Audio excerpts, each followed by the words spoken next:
Oh, well, what a surprise, Mr. Gold. And who's this with you? Well, this lovely lady is my assistant, Miss Ami Kawaii. She's quieter than a church mouse on Sunday evening, but I assure you, Mr. Marchand, her tongue packs quite a sting. Yeah, and I'm sure you're well acquainted with her tongue. What was that, Mr. Marchand? Oh, nothing. Nothing. No. Well, you and your intrepid producer will be happy to know we've brought you some hot beverages to give you a much-needed pick-me-up for today's broadcast. None of that crude oil in the break room that you guys call coffee. No, sir. This is the finest nectar enjoyed by myself, Mr. Winter, and the rest of the board.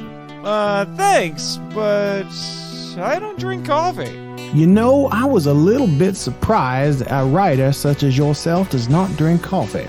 But we heard you love yourself a hot cup of chocolate, so we took the liberty of bringing you a thermos full of the best ground cocoa beans in the world. Well, okay. Thanks. But what's the occasion? Well, Nate, Mr. Winter and the team have been really impressed with your work as of late. Seems as though you've been really burning it down behind the mic.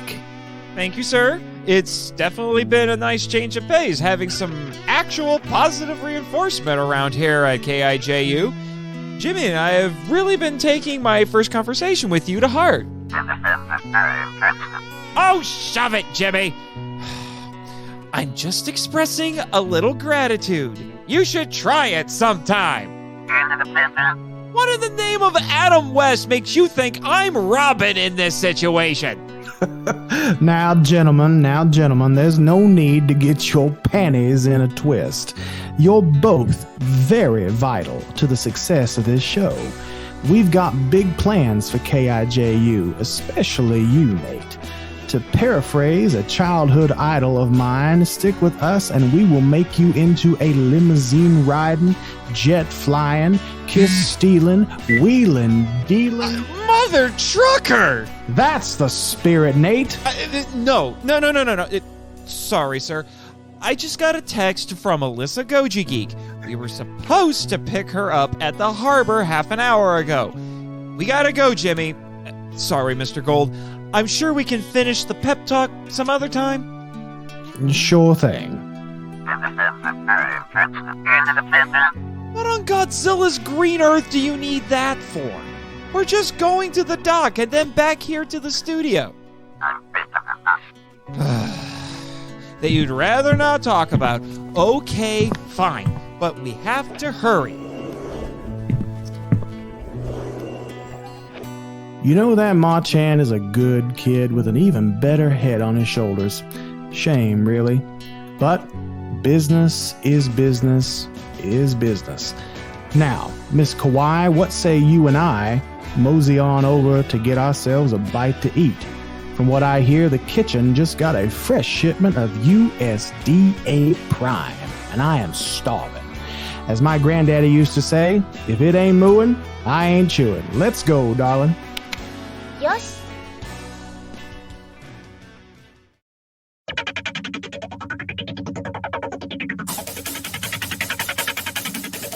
Live from the KIJU studios in beautiful Ogasawara, this is the Monster Island Film Vault, episode 63, King Kong vs. Godzilla, featuring AlyssaGojiGeek. Hello, kaiju lovers, and welcome to the Monster Island Film Vault, a podcast seeking entertainment and enlightenment through tokusatsu. I am your host, Monster Island's film curator, Nate Marchand, and today, Godzilla Redux marches on. Yes, Jimmy, I know. We have kind of covered this already back in season 1 with The Conquest, but at that point, I was skipping over this particular film because I had already covered it in my previous podcast life, and I didn't want to repeat myself. Well, times have changed, things have changed, and as I've learned, Godzilla is good for business. So we're going to actually do a proper episode about this, but in place of that, back during season 1, I had my friend John LeMay on to talk about a couple of unmade films related to King Kong vs. Godzilla. I will leave a link to that episode in the show notes. Feel free to go check that out. Today, however, we have a new first-time guest here on the Film Vault, and I am delighted to have her on here. We have a YouTuber, author, musician, and Navy sailor, AlyssaGojiGeek. How's it going, Alyssa? It's pretty fantastic over here in the land of the rising sun. Thanks for having me here. Well, you're well-versed in this. Actually, you didn't have to come very far because you are serving the U.S. Navy here in Japan. And that makes me very excited. I come from a military family. Thank you for your service. So, Well, thank you for featuring me. It's great to take inventory of all these monsters. Somebody's got to do it. Why not be me? I'm already a fan of them. Yeah. Yes. We're all fans here. That's very true. See, Jimmy's very grateful for your service as well. He's an Air Force man, so. Oh, well, thank you, Jimmy. I hope you like sailors, too. We sail the ocean blue. Thank you, Jimmy. It's very kind of you. Yes. Although, I will warn you, Alyssa, sometimes Jimmy gets a little bit flirty with the guests, so you might have to put him in his place a little bit on occasion, just in case. Oh, don't you worry. I'm already ready for that. Yeah. Always ready. That's the Navy motto. Yes. You might be a tiny woman, but no one should mess with you, right? Hey, have you seen Beverly Hills Chihuahua, Jimmy? Tiny, but mighty. Wow. Oh, you got to get a better taste in movies there, pal. Not that that's a very good movie, but dang it, tiny but mighty. Tiny but mighty. That you need that on a T-shirt. So I do. So are you here on kind of special assignment from the Navy to take inventory of the kaiju? I mean, what brings you here today besides being on the show? Well, you see, I noticed there was a trail of pollution leading out, and I had to follow it because, well, I'm sure you can guess where my mind went. Hedora. Oh, no! Yeah, him. And it appears that my investigation was correct. He is serving as the sewer system out here. Oh, he is. That only makes sense. Somebody's got to keep this place clean. Unfortunately, he also produces as much as he consumes. Yeah, this is true. We have to. Yeah, he leaves a lot of messes that need cleaned up around here. But true. He's actually become a bit more of a popular attraction the last couple of years here on the island. It's kind of funny how that works out. Well, you see, trends are. Well, they're a bit circular. They come around and they come and go and they leave and they return. Just like that 90s clothing, the 90s nostalgia. It always comes back to haunt you. Yeah, everything. It's just, it's like all the past decades just come back every couple of years. It's just funny how that works. But as much as I know you would love to sit here and talk about Hedora and Godzilla versus Hedora, Smog Monster, whatever you want to call it, because I know it's one of your favorites, if not I think it actually is just plain your favorite Godzilla film. That is factual. Yes. So, as much as that would be fun, that's not today's episode. Today, we are talking about King Kong versus Godzilla, mostly because I just wanted an excuse to have you on the show because you're such a delightful person. Wow, thank you. So, King Kong versus Godzilla. Would you like to give us a quick little plot synopsis of this film? Why, certainly. I am a writer. I love synopses. It is my blood.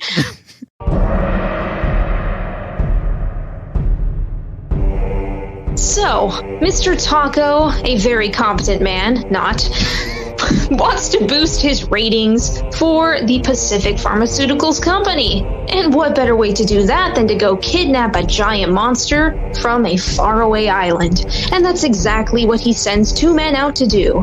And, well, it doesn't go very well because when Godzilla hatches from an iceberg, the two monsters, the one from the island and Godzilla, duke it out in Japan. And, of course, there's an all-out rumble included with a lot of vegetables eating and a lot of senseless destruction, which ends in a very interesting ending. Who is the true winner?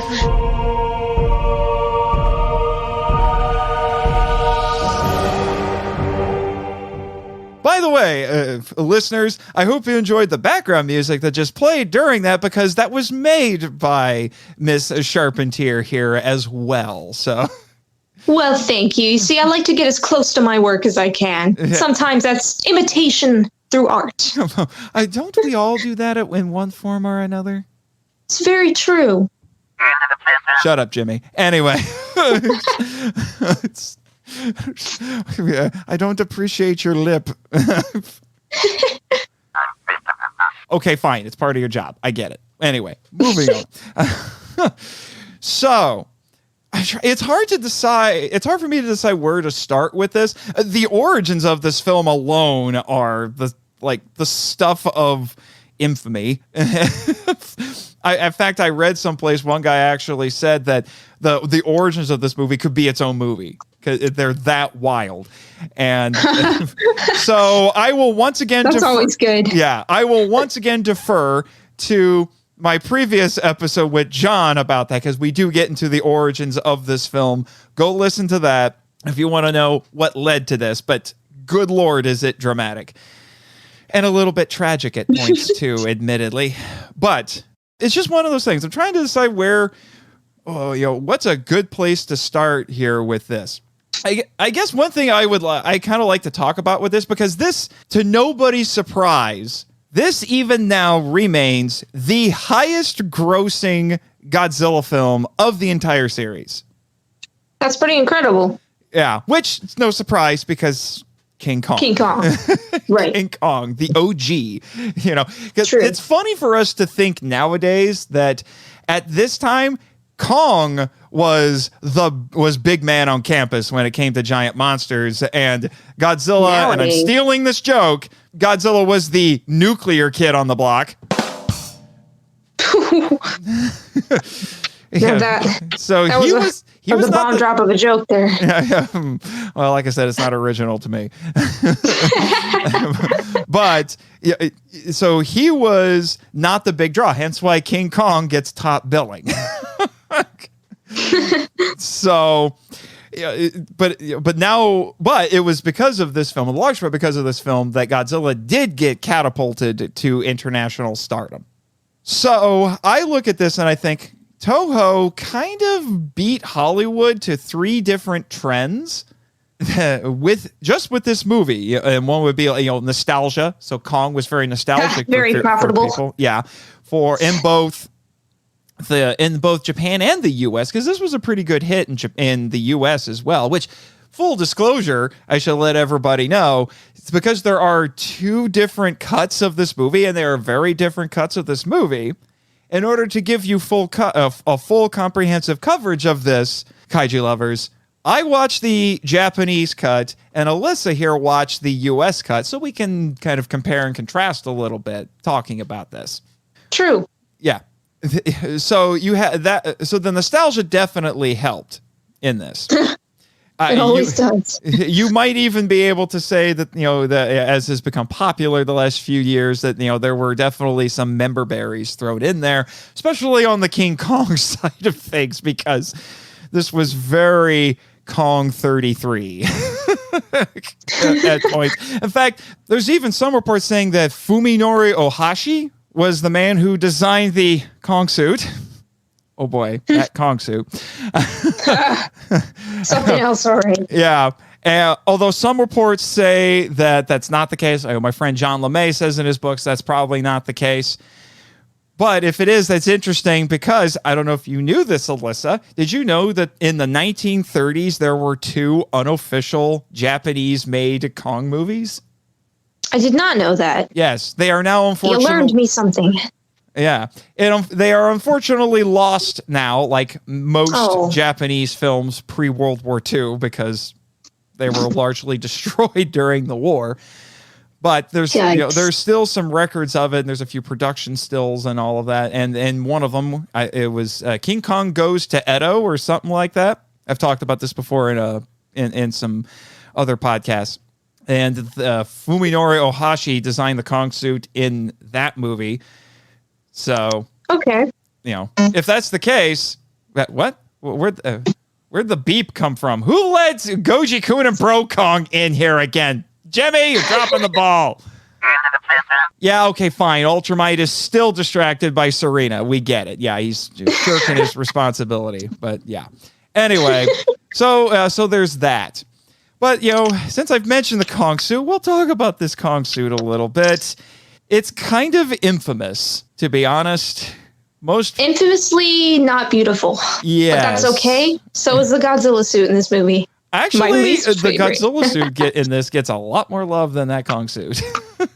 And wrongfully so, in my greater than thou opinion. Ooh, yeah, okay, we'll talk about the suits here really quick. We'll talk about the suits. So let's get the kaiju out of the room. So the Kong suit. This thing looks kind of terrible. It's not the best Kong has looked. I have even seen some hardcore Kong fans who just flat out hate the fact that this and King Kong Escapes, which I've covered in a previous episode, the fact that they even exist, a lot of Kong fans I think they almost find offensive because they think these Japanese films is the Eighth Wonder's low point.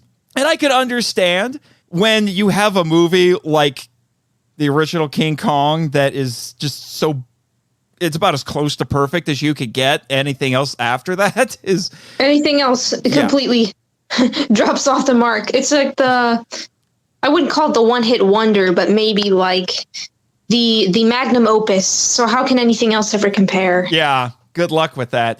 Trust me, having watched every single other King Kong... official, I should say. There's a lot of unofficial King Kong movies.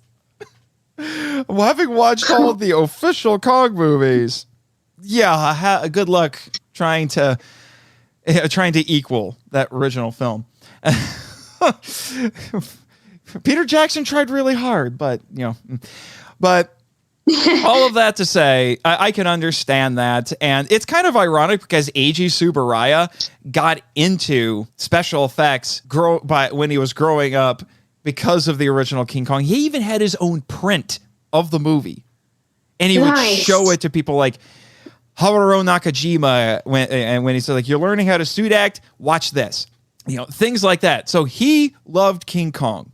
So the fact that he got to make his own King Kong movie, I mean, he's nerding out like crazy at that point. Oh, for sure. And I can't blame him. I mean, we would all just be elated if we got to actually work on something involving one of the things that we grew up loving.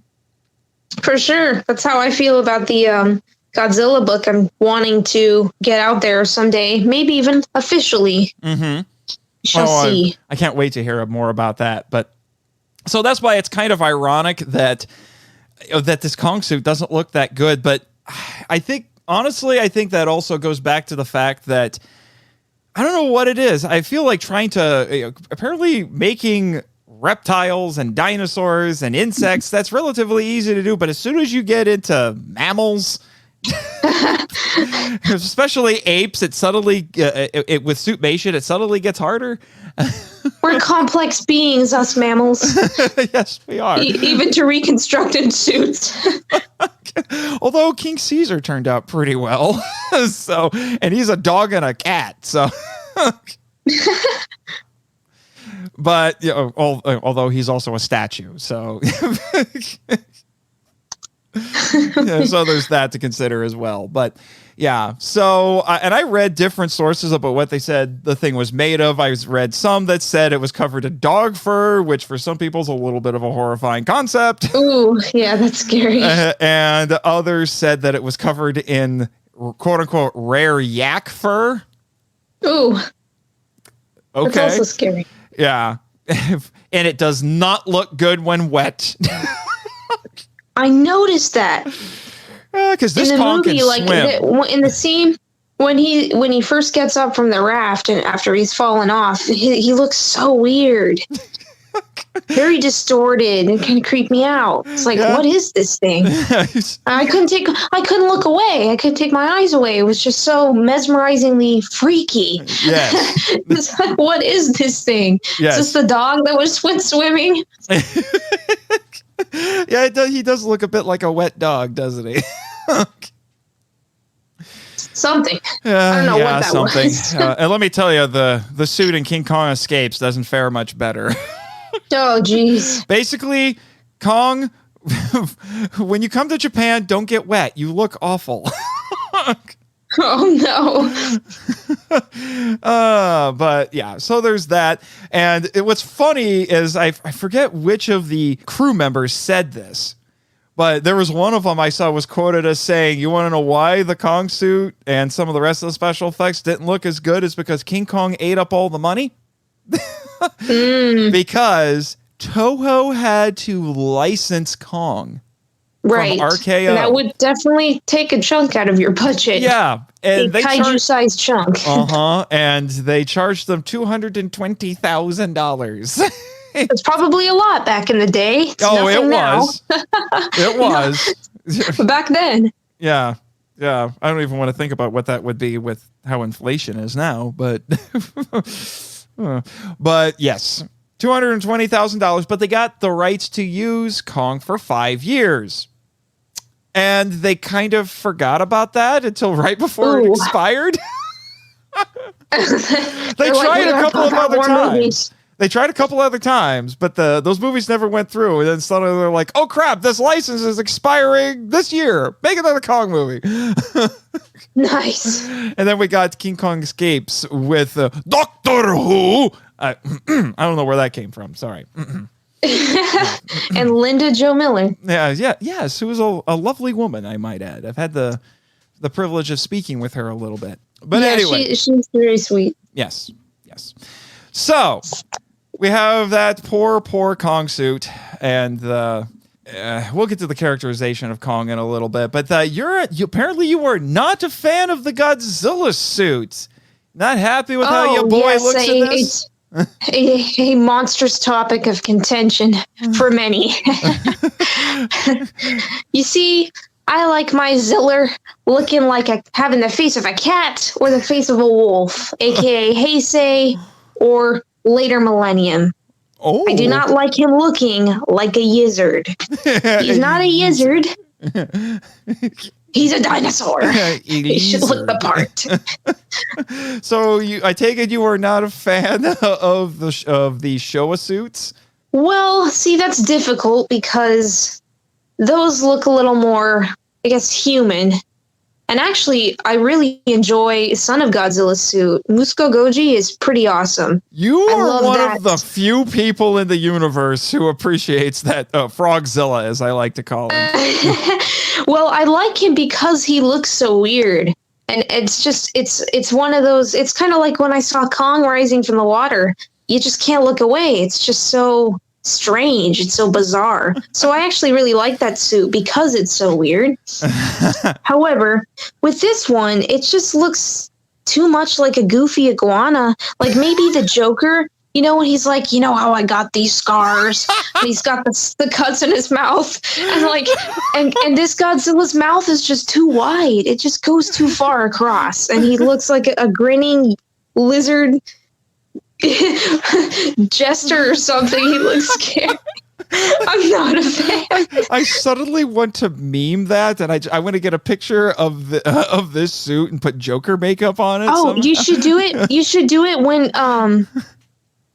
with the eat your vegetables meme. I got. Want to know how I got these scars? Kong told me to put a smile on my face. Kong is, well, you know what? When I covered Skull Island, I was saying back then, King Kong is Batman.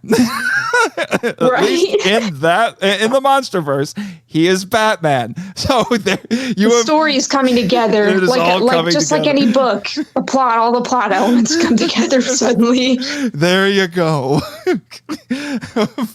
King Ugoji is the Joker. At least he looks happy. He looks happy. He's happy to be smashing things. Got out of that iceberg when he dances finally. Around. That was actually the first time that had happened in the series. They started going more for the anthropomorphisms in this, and Honda didn't like that. Yeah. He was not a huge fan of that. He was very much against it, but Honda was a good company man, so he's like, okay, this is how we're doing it, so this is what we're doing. But, Eiji Tsuburaya, totally behind it, the screenwriter. Shinichi Sekizawa, one of the great unsung heroes of old school tokusatsu. I will say that to the day I die. Him and Takeshi Kimura, two screenwriters. He was behind it too. In fact, and we'll get into that in a little bit, because what's kind of interesting about this is that, especially if you watch the Japanese version, it gets lost in the US cut. But this is actually a satire. This movie, right? It is a satire of commercialism, and there's a reason for that, which we'll talk a little bit later. So the fact that Kong and Godzilla, when they meet, are suddenly like pro wrestlers.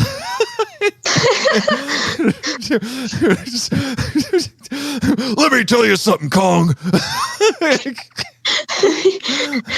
let me show you the ground from a new perspective. In it. Well, that's why the fight choreography in this, because like if you look at, say, Godzilla Raids Again, where that fight's the first kaiju fight, maybe even, well, no, not ever, but the first one in a Godzilla film, that's very brutal and animalistic, and this one, it's, like I said, full tilt WrestleMania, brother. It's very, very human, all dignity gone. We are rolling on the ground, literally down a hill. With intentional sumo wrestling parodies and everything, because like they run up and they grapple each other and they're trying to throw each other around. And oh yeah, it's a very dynamic fight. It's I enjoy the sheer IDGAF about it all, Yeah, that is true. And it's got several iconic moments. One we've already referenced, and one that gets memed all the time, as it should. In fact, there's even a very nice homage to it in Godzilla versus Kong. Not to be confused with King Kong versus Godzilla. You follow? Got it? Right? Anyway, where Kong, as you would expect, uproots a tree and tells Godzilla to eat his vegetables. Right. Stuffs it down his throat, which actually makes some sort of a sense, because he's like, well, this thing breathes fire. So if I stick this down his mouth, he can't breathe fire. He can't do it anymore. Yeah. And it's actually a weirdly funny scene when you watch it. It's like, it's just stuffing it down his throat. And it's so aggressive. It's like, man, he's really racing against the clock. You can feel his terror. Yeah. Which, I mean, that's how Kong is. And I've read some things that said that they feel like every version of, there was an actual essayist, and I couldn't believe this. Like, you've got to be kidding me, dude. I think you've got issues, and I don't want a subscription. Where he basically said every version of Kong after the original movie was an infantilized version of Kong. He didn't specifically cite the Japanese films, but I have a feeling that when I read that, I can see where he would probably make those connections with this, because Kong in this is kind of a drunk. Yeah. With the Soma berry juice. By the way, Soma, for you lit from nuts. Brave New World. Yeah, so for you lit nuts out there, Brave New World. That is the name of the drug that they give out for free to people to keep the population happy and sedated. Control. And they start singing. Yeah, I realized that. So after I'd read Brave New World, I read that, last year, I think. I was like, oh, yikes, that's scary. You got this dystopian thing. Because that book came out in 1932. Mm-hmm. And wow, it gets a lot right today. That and 1984. And one that people don't talk about quite as much, but they should. Being That Hideous Fahrenheit? Strength Fahrenheit. Yeah, Fahrenheit's coming true as well, so I'll make that 4. So you got Brave New World, 1984, Fahrenheit 451 by Bradbury. And then one that more people should talk about, That Hideous Strength by C.S. Lewis. That's coming true too. But anyway, trust me, I know all about it because you should hear my stories about dealing with the board of directors here. I call them my Orwellian overlords for a reason. But anyway, so Kong's kind of a drunk. He still kind of is. I've dealt with drunk Kong before. That's a story unto itself. So yeah, you had to deal with him too, and you've got a drinking problem too, my friend. I'm just saying. But anyway, the tree scene and then Godzilla just shows that's a nice try, but the fire can belch it back up for me. Right. Leads to one of my personal favorite moments in the epic final battle where the flaming tree goes flying over. And say what you want about the Kong suit, but it goes flying over and hits Kong in the chest, and he just kind of like puffs up his chest a little bit. It's like, okay. Now it's real. Crap just got real, lizard. Yeah. It's such a charming movie. Yeah. So it had always been one of my least favorites, but when I rewatched it, it's like, this is pretty fun. Yes. Especially Mr. Taco with his little umbrella on the boat. He's being prissy or whatever. Yeah, he can't stand a little water. That is in large part thanks to the actor. I'm going to look his name up here, but he was actually considered to be, this might interest you, he was considered to be the Japanese Charlie Chaplin. Yeah, that's interesting. Ichiro Arishima. He was a veteran actor. He did a lot of comedies. He was known for salaryman comedies for Toho, or he was in the quote unquote young guy movies, which were directed by Jun Fukuda, who went on to direct a handful of Godzilla films. Okay. And there were these kind of like young people comedies, and he was, I think I read that he was playing the dad in those. So you could definitely tell that this is his bread and butter. He's got that manic comedic energy throughout the whole thing. And for sure. I love his reactions and things. Even the guy who dubs him actually, I think, plays it pretty well. He replicates the manic energy that is seen on screen. So honestly, in the dub version, I would actually say the guy who dubbed him probably did the best job out of all of them, because most of the comedy gets taken out in the US cut, but the comedy from Mr. Taco, most of that actually is allowed. Well, not all of it. Not some of it gets taken out, but what they do leave in there is still pretty effective. I still love the bit where he like freaks out and runs his hand through his hair and he's like, "No more! I'm sick of Godzilla."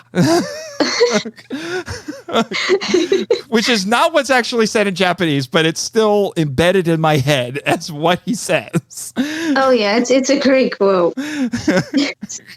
It's one quote I'll never find myself saying. Most of us won't. No. But that plays into the satire of the whole thing. But there's more of Mr. Taco in the Japanese version. There's a scene early on that gets cut from the US version where he's berating one of his subordinates, and then he gets a phone call. And he's so flustered from berating his subordinate that when he picks up the phone, he has the phone upside down. I love it. He has to turn it around, and then he finds out that it's his boss. That's a great touch. Yeah, and there's also points where when there's another scene later where after he finds out that they've captured Kong. He's like throwing papers up in the air and cheering, and then he goes off, he slips away into the next room, and then he comes out and he's got the safari gear on. And everyone's just like, what the heck? What are you doing, dude? Yeah. He's very much the Carl Denham. If we want to talk about parallels to Kong, he's the Carl Denham in this movie, except he's a tycoon and not a movie director. But they're similar. Yeah. Similar. But he's still filling the same role where it's, oh, giant monkey on an island? I'm going to exploit it for money. That's not funny. That's the first thought you have. And same with the Mothra egg. Like, why is the first thought, wow, I should put this in a museum, this giant thing that I don't know what it is and it doesn't belong to me. Let's exploit it. This can only end in good. Right? So I get that you guys are business people, but that's a pretty big risk even for entrepreneurs. You're really pushing the boundaries. It actually does. It's actually understandable that they would want to do this. That's the thing that's interesting about this one compared to, say, the original King Kong, where it was just this crazy, charismatic, borderline insane movie director who just was like, I'm going to go to an uncharted island and I'm going to film a movie there and nobody will have seen anything that we're there. And then, oh, look, there's a giant ape. Let's use that. Right. It was just kind of a happy accident. In this case, it's like, hey, we hear there's a monster on Faroe Island. Go there and find me a monster because I need to boost my ratings because nobody's watching and nobody cares about our products and blah, blah, blah. So, it actually makes sense. It's absurd, but it makes sense. Oh, no, I get it. It's just... It's also wild. Yes. And then, there's all those bits where, like you mentioned the umbrella in the same one, he kind of haplessly leans on the detonator before the dynamite. Like, no, what's that? It's like, oh, what's that? You know what? I gotta give it to Mr. Taco. He reminds me of myself. He's just so in the moment with his own thoughts that everything around him could blow up or fall apart and he'd still be in his thoughts and they'd still be intact, even if the real world wasn't. Do you flip coins all the time like he does? He's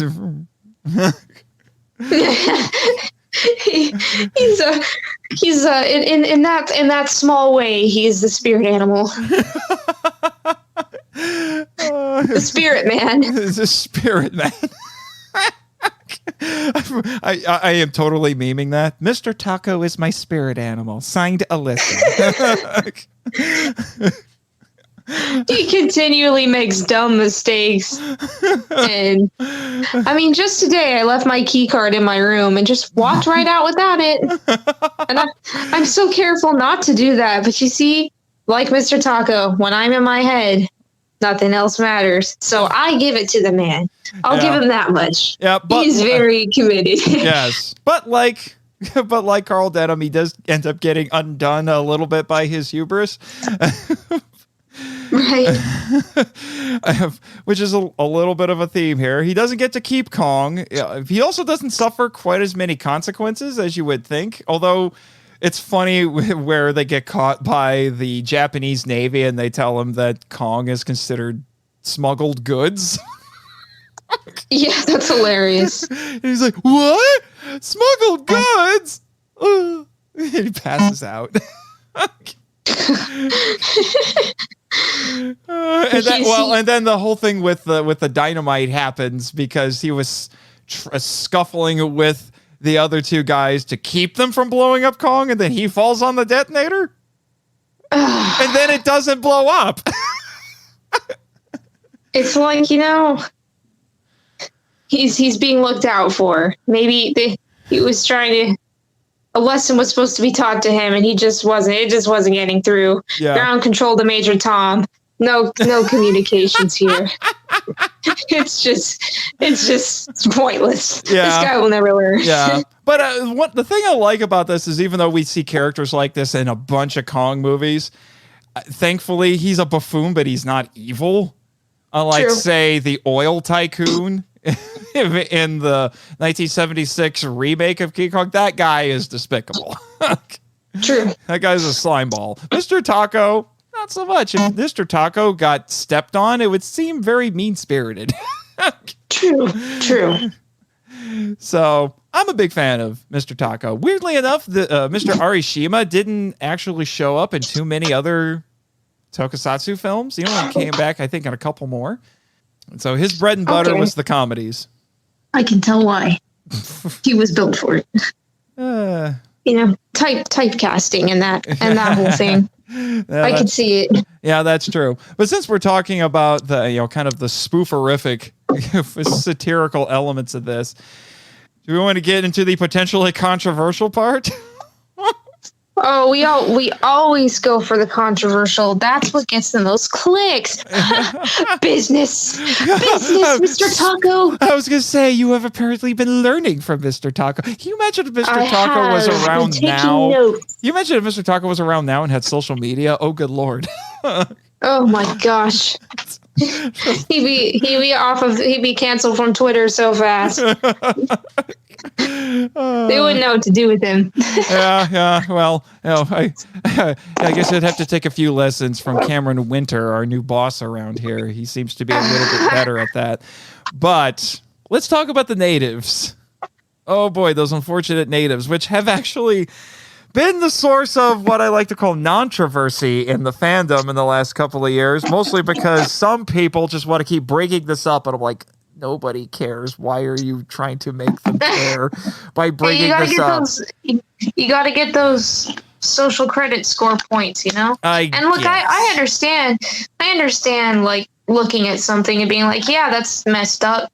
But at the same time, it was a different time, different period of time, you know, in history. And I personally have nothing wrong with a little bit of tongue-in-cheek satirical anything. I love a good white person joke personally. I mean, it's true. We all go to Starbucks. It's sad. Starbucks and yoga and yo play yogurt. I mean, Jimmy was the token white guy in, 2 movies, based on his rather eventful life. So why not? He knows. Yeah, so yeah, he knows. But for those who are unfamiliar, and this was brought up actually not too long ago when I covered the original Mothra, and probably the fairest assessment that I saw out of all the things that I read about this film was that it was described as sincere but racially insensitive. Yeah, I think that's the best way to put it, because that was how the times were back then. So it's not easy. It's not as easy to judge an outdated or older thing by modern concepts because, well, it's like trying someone for a crime before it was ever a crime, right? That's actually a law in Minority Report, anyone? I'm just saying. Yeah. That's actually one of our government laws. I don't remember what it's called. Someone can chime in with that, but that's the thing. It's like trying someone for an offense that wasn't really an offense when it was done. So it's like, yeah, I get it by modern standards.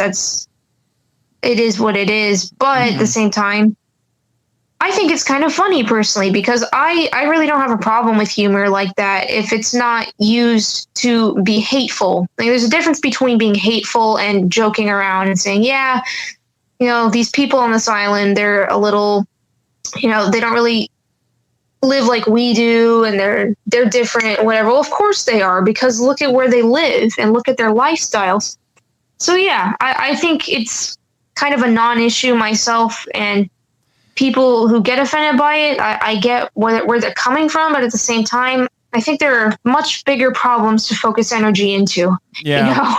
Yeah, basically what happened in this is you have a bunch of Japanese actors who there were people who were calling it blackface. I think it's more accurate to say that they got spray tans, basically, because these natives are supposed to be Polynesian, and just like I said before, I think this was done more for practical reasons because they wanted to be accurate.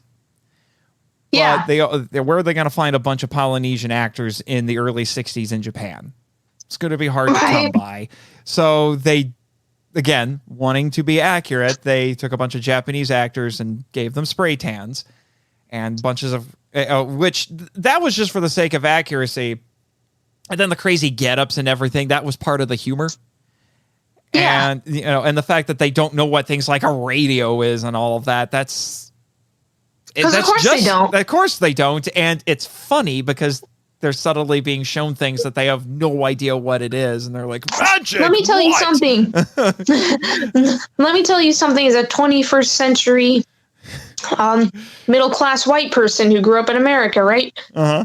There are some vending machines and there are transportation systems and such I have never seen in my life, never had any experience with. They blew my mind.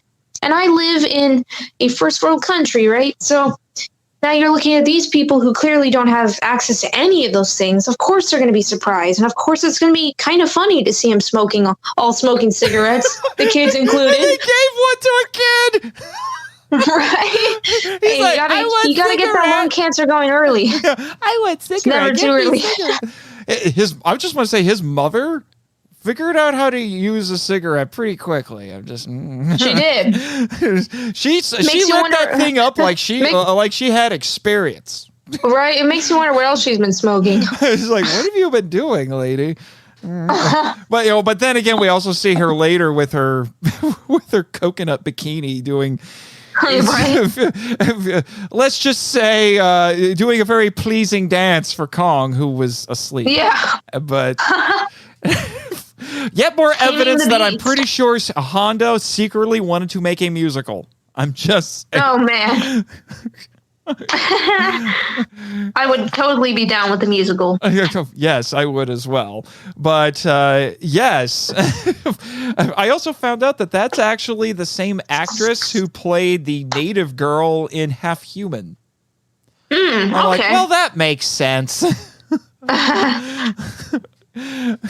But anyway, so we had all of that, and I actually found out what some of the lines from the song that was played on the radio, because even in the dub version, they don't translate it. By the way, they were supposed to be really far away from Japan. I want to know what kind of a radio that is, because it's got a heck of a good reception. Especially for the 60s. Yeah. I'm like, you're like hundreds and hundreds of miles from Japan. Because they even showed us on the map where the island was, and it's really far. They're closer to Australia than they are Japan. And they're still getting reception. But anyway, the song itself is actually poking fun at island natives as well. So they have no idea what's going on, and they're just like, oh, magic! How is singing coming from here? But the song has lines like, "Dad is rumba, mom is mambo, and the kids are Congo and bongo." Oh, conga and bongo. Oh man! To call it politically incorrect would be accurate. Yeah, that's for sure. But it's funny. They just don't know. They just don't know. When you don't know, it's funny. True. That's where a lot of humor comes from. That's something I do feel like in some ways is a little bit lost on some audiences. They don't realize that that in order to make humor work, you need things like that. It has to not necessarily play into it doesn't. Well, I guess you could say it kind of plays to stereotypes a little bit, but that's how humor works. You have to play broadly in order for the jokes to land for more people. Right. Humor is based largely in shared experiences, and true. In order to get sometimes you can go too broad, and then it's just incredibly lowbrow, and not even if people get the joke, they aren't necessarily going to like it. Right. But so humor is an art form, and it doesn't work for everybody. But I don't think there was any intended malice in this. This was played for laughs. It was not meant to be malicious. I truly believe that. I don't think the crew on this movie meant it to be that way. I don't think they were sitting there scheming. Let's be racist. let's be racist. Yes. Although there were some crew members that kind of took some interesting interpretations of the movie. Some actually saw the battles between Kong and Godzilla as being symbolic of the conflict between the US and Japan, which isn't flattering for either country if that's the case. If Kong is supposed to be America, he's a drunk brute, and if Godzilla is supposed to be Japan, he's also kind of a brute, kind of a mindless brute at points. So. A small pea brain. Yeah. Although that only existed. Oh my gosh. Eric Carter and his buddy, Dr. Scientist, who uses the children's book to illustrate what Kong and Godzilla are. I know someone who actually has a copy of that book. Oh, really? Yeah, I do. I'm just like, what is going on? Ever since I saw the Japanese version of this movie, when I watch the US cut now and those guys show up, I'm like, stop interrupting the movie. Why are you here? They gotta read you the story. We gotta make it appealing. Oh, I guess for they all have audiences. to.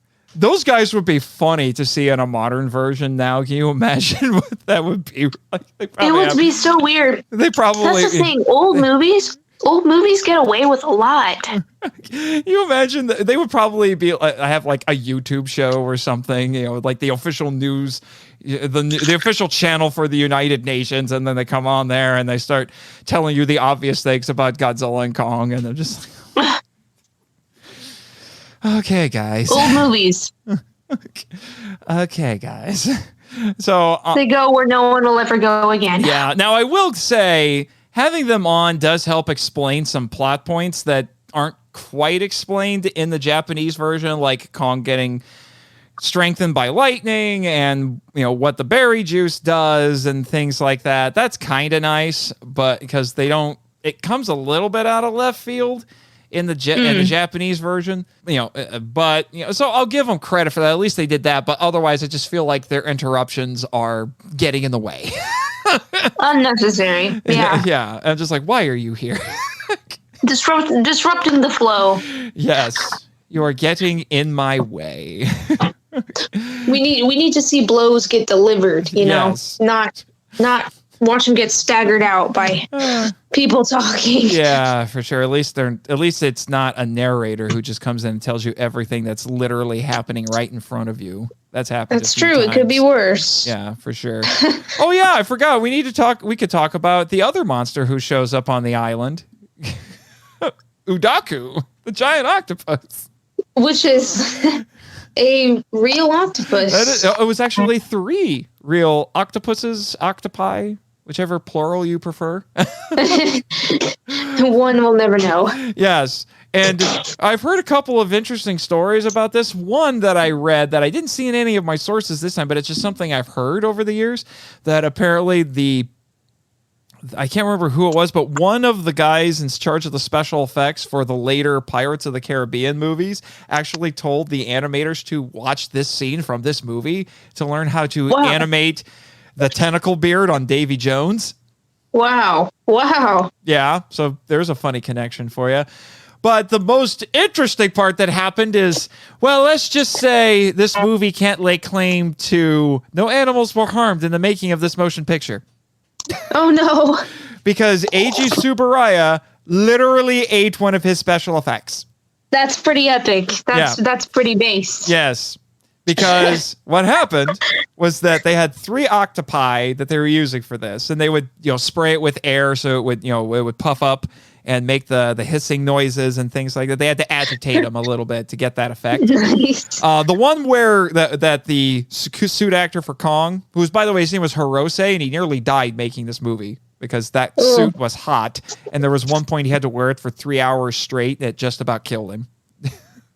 Wow. I believe it. Yeah. Nakajima and other suit actors, they went through a lot. Oh, Nakajima almost died making this too. the scene at the end when they fall into the ocean. He hit his head on the way down, and he nearly drowned. They had to drag him out of the water and give him mouth to mouth. It's not Godzilla versus Kong. It's the suit actor. It's movie producers versus the suit actors. Yes. Who will survive? Yeah, who will survive? But they had, I think one source said they had 4, one said they had 3, but regardless, they released all but one of them back into the wild. And then the last one became Eiji Tsuburaya's dinner that night. He ate one of his special effects. That is, I mean, you think you're cool, but then you hear stories like that and you realize, no, none of us are cool because we have not eaten our special effects. Yeah, I mean, there's no way that's a chart topper. There's no way I can eat my soundboard or anything, or my microphone. That would make more sense. Well, you could try, but it probably wouldn't go very well. I'm not gonna do that right now while we're broadcasting because there's weird ASMR like that on Twitch, and I'm not contributing to that. Smart. Yes. But but they did also use a prop octopus. I think it was covered in cellophane or something like that for when Kong picks it up and slams it back down on the ground because obviously they're not gonna handle the octopus. And so at least I guess they were nice enough to not do that to the poor things, but one still got eaten. As long as he didn't feel anything. Yeah, I guess not. Yeah. Although then we did have a nice nod to that in Kong Skull Island, where Kong literally beats up an octopus and eats it. Love it. That's awesome. Yes. Apparently, there's also a pun like that off of taco, because I guess in because it's udaku, which sounds like taco. Yeah. And so in the Japanese, when the one guy goes in and is waking up the other guy, trying to tell him that the octopus was there, he thinks he hears taco. So like, huh? Mr. Taco's here. so to the English speaker, we hear taco, we think Mexican food, but it's actually closer to octopus. No, it's just an actual octopus that wants to wrap its tentacles around Kong and take him away. Yes. Although it mostly just picks on the poor natives, which actually has some stop motion effects in this. Yeah, I noticed that. Yeah, that's kind of cool. Yeah, because Tsuburaya wanted to do stop motion, and he wanted to do stop motion in the original Godzilla, but then he told him that in order to do it would take 7 years. So we can't do that. So wow. So they're like, okay, rubber suit it is. Their copyright license wasn't even 7 years long. Yeah. Well, no, that was for the original Godzilla. This one, they wanted to do it, but they're like, no. That's not going to happen. There's no way. But he did do a little bit. So some of the tentacle attacks are stop motion. There is a stop motion scene with Godzilla and Kong where Godzilla drop kicks Kong and he goes rolling down the mountain. Yeah. How appropriate. I think there's one scene where they're fighting in the background and it looks like they're using finger puppets because they're kind of far away. It is. They are finger puppets? I thought so. They are puppets. I don't know if they're finger puppets, but they're puppets. I paused it and I rewatched it and I thought, because it caught my eye when I was watching it, I was like, what the? It looks really interesting. And so I rewound it and I was like, those look like puppets. And I thought maybe even of the finger variety. Yeah. I'm not sure, but it was interesting seeing him like move around and stuff, dance around. I was like, That does not look natural, but I thought it did look cool. Like, that's the thing. So do you know Norman England? Yes. I haven't talked with him, but I know of him. Yes. So he and I were talking about the special effects in these films. We had gone to the Yasuyuki Inoue exhibit out here. And what Norman said is how I'm going to describe these movies from now on. They don't look natural, they don't look real, but they look cool. Like the special effects and all the explosions and whatnot, it doesn't look real. You're not really convinced, but it is cool. It is interesting. And so I like to pause moments like that and just see the different styles they use when they're having the monsters fight. So we got puppets, we got stop motion, regular suit fighting, there's green screens. later on in the series, you start getting into CGI and other stuff. And it's just really fascinating, the different components they bring together to portray these fights and the monster scenes and the destruction too. It's like, wow, they are pulling out all kinds of different skills, so many skill sets and elements involved in making this happen. And I love to pause it. It's like it's just this big picnic of different things going on, and the puppet saying like that was what really kind of opened my eyes to how interesting that is. Like, wow, they really made all these different props and did all of these different things to make this movie happen. So I like that. Even if it looks silly, I love it. Yeah, I've actually done a lot of reading about that and finding out that a lot of that, it goes back to cultural differences. Americans are looking for special effects that look convincing. They look real. Yeah. In some form or another, whereas the Japanese are much less concerned with realism and more interested in the mood. Surrealism. Yeah, the mood that it creates. It doesn't have to look real so long as, like you said, as long as it looks cool. And a lot of that goes back to a lot of Japanese, I didn't come prepared with that research, but a lot of it goes back to things like no theater and kabuki, where it does, and there, because there is a form of puppet theater. I think it's no theater. I could be wrong on that. If you want to correct me, Jimmy, you can go ahead and correct me on that. But it's a stage performance, and you know when you're watching a stage play that unless it's a very lavish production, they're not going for absolute realism there. Right. And so that there's elements of that have found their way into this. That's why tokusatsu special effects, they're not as concerned about whether or not, I mean, they want the suits and everything to look good, obviously, because if you've watched bad tokusatsu, it takes you out of it. Okay, it's like if the effects of the suits are truly, truly awful, that even the leeway that you granted is going to lose that. But they're more concerned about mood and atmosphere than they are realism. So using a couple of puppets way in the background for a shot like that, they're not worried about it. Now, if they were starting to do close-ups on those things, you would probably question their choices. But for distant shots, I don't think it's so bad. It worked for the scene, though. Yes. And I would argue that regardless of what special effects techniques are used, and this is a whole discussion unto itself, I'll just make the general statement here. There's a level of unreality with every special effects technique. Doesn't matter what it is, whether it's practical or visual or whatever.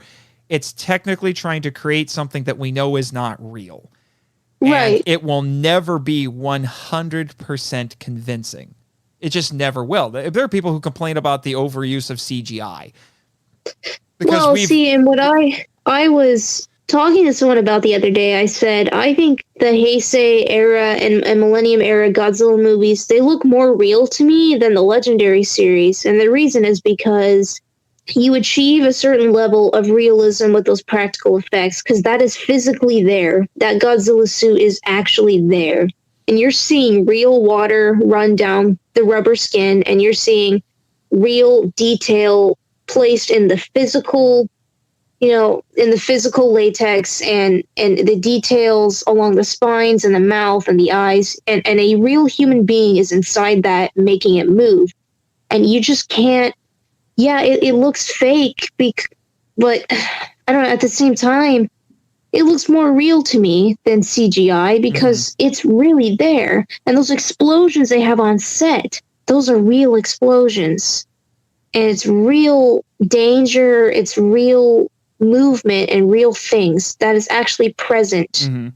It's tangible. You can't say that about CGI. So I think no matter how great CGI gets, it's always going to look faker to me, amazingly, than the practical effects. If the practical effects are used well and they're not like Showa era practical effects, I think they're pretty fantastic. I think they can achieve something human. There's a human touch there.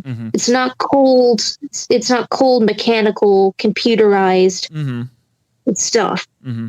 Although what's interesting, since we're on this rabbit trail here for a little bit, what I find interesting, and I'm still trying to figure out if they did this in Godzilla versus Kong, because I don't think they did, to make it a little bit relevant to what we're talking about. But I know in the MonsterVerse films leading up to that, they did mocap. And, Shin Godzilla had mocap. And I feel like in a way, and I've made this argument before, I feel like mocap is modern suitmation, because that's still an actor giving a performance. It's just then that performance is then being put into the computer and being used as the basis for the animation. True. So I actually kind of like that. So, TJ Storm, who was the mocap actor for Godzilla in the MonsterVerse, I would actually include him in the lineage of Godzilla suit actors, because he's still basically doing the same thing. He's just not wearing a giant rubber suit. He's wearing a mocap suit that is monitoring all of his movements, but he puts a lot of character into his Godzilla. That makes sense. He's just then animated over that, which I don't necessarily think was done in, like I said, in Godzilla versus Kong, which is why the animation in that feels different. It does. It feels very detached and like hollow. Like you can tell it's just computer, which is what I don't like about it. Honestly, I know you have strong opinions about GVK. Oh yes, the like best most opinions. people. Most people have strong opinions one way or the other about GVK. I think it's the fact that it's Godzilla and Kong, because I didn't really get that sense from King of the Monsters as much. But this movie, like, wow, if you even go anywhere near disagreeing with it or not liking it, you are you're gonna eat your vegetables. Eat your vegetables.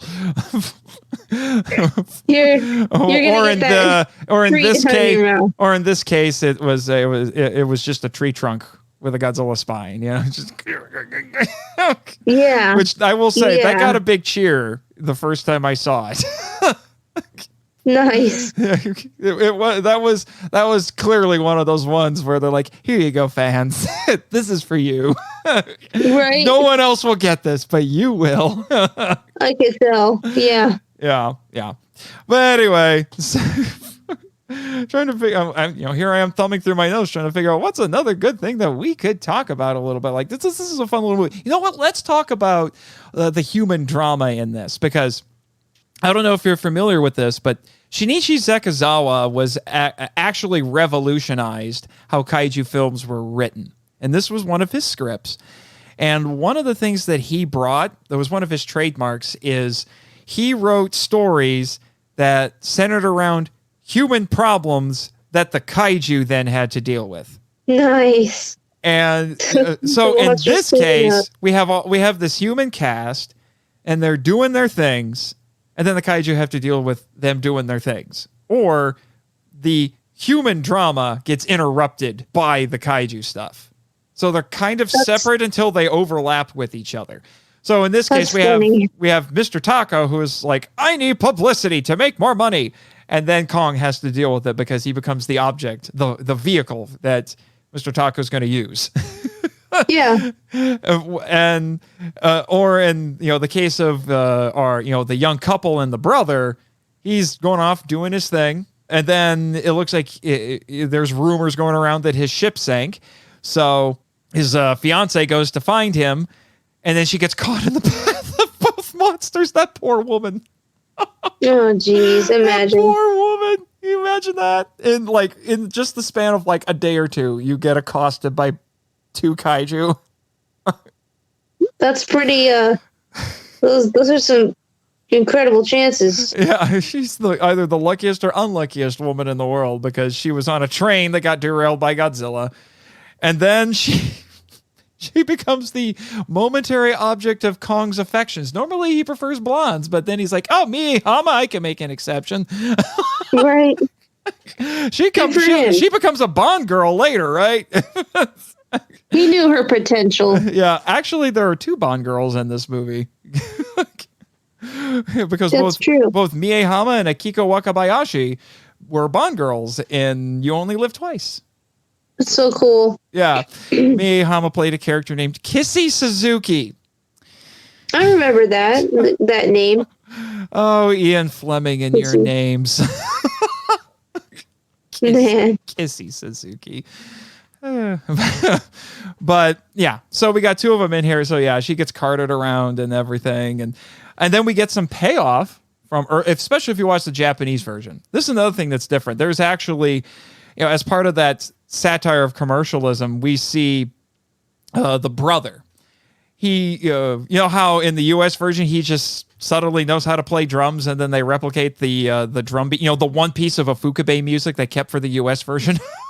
Yeah. Because everything else got cut out and replaced with universal stock music from Creature from the Black Lagoon. That actually gets foreshadowed in the Japanese version because he's an actual drummer, and they brought him in to film a commercial for Pacific Pharmaceutical, and they actually show you. They cut between him filming the commercial and then what the commercial actually looks like. So there are points where he beats on the drums, and then he looks at the camera and kind of winks at it a little bit, and then it zooms in on his big old handsome face, and it puts up graphics for the product with a narrator saying buy this and all of that sort of stuff. Commercialism. Yeah, it reminds me a lot of the original RoboCop, because there was a lot of satire like that in the original RoboCop, because they had fake in-universe commercials. Nice. In the original RoboCop. And so then he films that, he finishes filming that, and then he gets up and he talks to the other guy who in the US version complains about his corns. That's not in the Japanese version. I don't want to hear about your corns. Yeah. And then they say hey, Mr. Taco wants to meet us because he wants us to go do something for him and all that. So it got foreshadowed. But then they pay off the whole thing with the berry juice because they realize, hey, we could put it in rockets and vaporize it and he'll fall asleep and we can rescue the girl, not ever thinking to themselves, he might drop her. Right? Jeez. Won't be much to save then. Yeah. But anyway, It's a show era. We're not judging too hard. Yeah, well, I mean, you could say the same thing about the original Kong film as well, where they send the airplanes to shoot Kong down when he's holding Fei Ray, and I'm just like, did you think about whether or not his hand goes limp and drops her? Jeez. Did you think for a second? Apparently not. So, but that's another homage to the original King Kong, where he climbs the building. In this case, it's the diet, and and then they have to figure out how to deal with him. He's holding a girl and stuff like that. There's, like I said, there's a lot of nods to the original Kong in this. You can tell that this was made by Kong fanboys. Yeah. So we have this whole plot centered around these characters. The Mr. Taco one gets more connected to the monster stuff. But then we have the brother and the young couple. And that actually gets developed more in the Japanese version. There's even a fun little scene. The dinner scene is actually longer in the Japanese version, where the brother goes to see his sister at her apartment. He's like, wait, she's not here? Oh, boy. And then he kind of stomps out and goes a few doors down to the other apartment. And is like, and he finds her and she's making dinner. And he's like, what are you doing? He's like, oh, nothing, just making dinner. And then, then the guy comes out and he's like, what are you doing? And he's like, oh, I'm not doing anything. And then he actually takes a napkin. This is because Sekizawa's humor is very subtle. It's not, crazy in your face slapstick. And then the brother just takes a napkin or something and wipes the guy's mouth. And then he shows it to him like, that's lipstick. You've been kissing my sister. That's basically what he's saying. Basically making it known as like, I don't like this. And that was a little bit of a trope with Sekizawa, the disapproving older brother. You see it in Ghidorah, the three-headed monster, and in Monster Zero. Yeah, there's a trend there. Yeah. So, and so there's a little bit of tension when they're having dinner that got developed a little bit more in the Japanese version. And it was very funny, I thought, because we've all been in situations like that. Yeah, the family drama stuff is always funny. Yes. Although the Japanese version, what's weird is that the Japanese version makes a pop culture reference that the US version doesn't, but then the US version makes some pop culture references the Japanese version doesn't. Like in that scene, the dinner scene, when the boyfriend, fiance or whatever, is showing off foreshadowing the crazy wire that gets used later in one of the most hilarious special effects shots ever of balloon airlifted Kong. Yeah, that's wild. That was wild. When he's showing it off and he's dangling from the side of the building with his wire just to show how strong the thing is. And in the US version, you're not Tarzan. It's like, it's not Tarzan. He says Tarzan. I'm like, way to enunciate like a Brit there, buddy. Right? Yeah. But then in the Japanese version, I think it was actually the brother actually told another guy, when the lightning was happening, when Kong seemed to be on the ropes, he's like, lightning. Electricity is like Popeye spinach to Kong. Yeah, that is interesting. Those are very distinctly American references. Yeah, I'm like, Popeye spinach? Interesting. How many people in Japan know who Popeye is? Probably not too many. It's just funny. It's just, okay. And this is from the official subtitles, I might add. This is not a fan sub. This is in the Criterion version, because that's the thing. Yeah. The Japanese version of this movie was basically unavailable in the US for years because Universal blocked it, essentially. They would not allow it to be released, as there were all these legal things. Well, Criterion, when they did their semi-controversial box set, they got it released. Now, they had to cheat a little bit, and they had to just make it available as a quote-unquote special feature. But it's there. But then that generated some controversy because it's an older print that hadn't been fully restored yet, when Toho was putting out a new 4K restoration on TV and then on Blu-ray. But they wouldn't let Criterion have that. So there you go. So I actually enjoyed the human story, which is why the US version bugs me a bit now, because that character development gets removed largely in favor of these intrusive American characters. Dr. Scientist and his dinosaur children's book. So oh, jeez. The best way to teach them. Yeah, keep it simple. Oh, man. Apparently. Also, you might find this amusing. Did you know that the US version also puts in clips from other Toho movies? I didn't. Yeah. That doesn't surprise me, though, I guess. The satellite that's supposed to be where the Eric Carter and Dr. Scientist are broadcasting, that's actually from, I believe, I could be wrong on this. Again, Jimmy, you'll have to correct me in your blog if need be. I think that's actually from Battle in Outer Space. Okay. But the tsunami when Kong and Godzilla fall into the water is not in the Japanese version.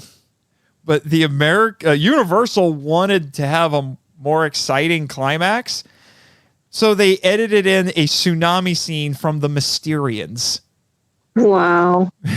to make the end look crazier. I mean, that would do the trick. It certainly would. Yeah, there's a lot that we could go into, but I think now is as good a time as any to talk about the ending, because we were promising people we were going to talk about the ending. True. So, who wins? Oh, the ages-old question. Yeah, to me, what shocks me is that there is still contention over this.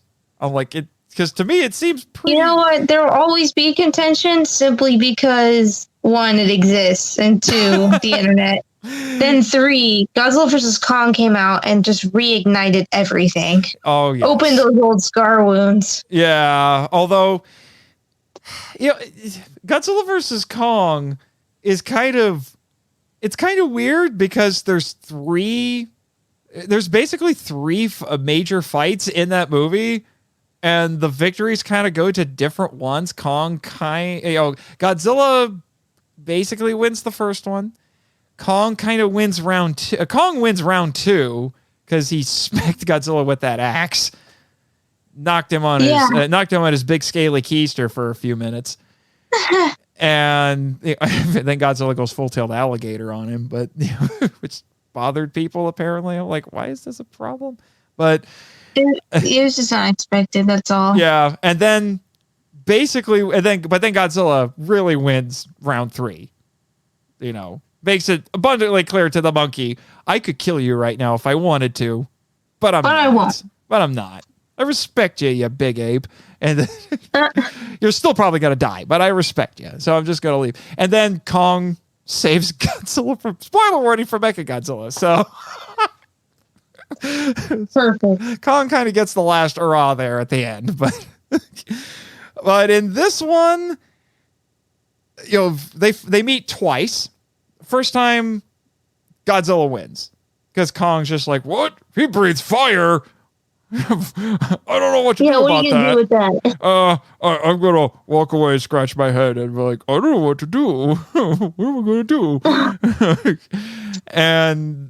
But then the ending of this one, there were rumors for years. And what drives me crazy is that there are still people. You dig around on the internet. There are still publications that perpetuate this rumor. It has been around since the 60s that there were 2 endings. There aren't 2 endings, people. There's one. It's the same in both.